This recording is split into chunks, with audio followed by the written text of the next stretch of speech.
Ada PIC ni jaga setiap yang ada sel tu, jaga untuk semua PIC. Yes. Jadi yang jaga ni fokus untuk yang tu Satu barang je. Barang yang ni yang fikir sebab ada PIC dah call out kat bawah.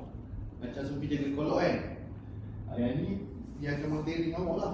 Sufi ada payment tak clear kan. Ini saya sayang. Jadi benda ni lah yang dia jaga awak. Awak tak fikir lah ni, awak fikir ni, awak jaga ni. Jadi beban tu jadi kurang lah. Nonton Saya nak fikir baca banyak cerita. Beban awak kurang, lepas tu report awak pun less, awak boleh fokus pada satu one thing. Cuma kelemahan dia sebelum ni kan bos. Yes. Bila bos nak latih baik sini kan, bos jangan tekan dia tu. Daripada bos kena support dia. Maksudnya contohlah dia bagi report. Sure, boleh. Sini Boleh. bos nak minta bos support dia buat kan.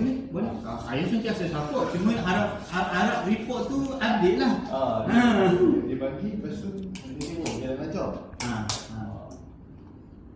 Lagi itulah. Yes, correct. Itu saya punya objektif actually. Objektif dia. So report awak pun less Terima burden, kasih. time short. Lagi satu, awak punya monthly report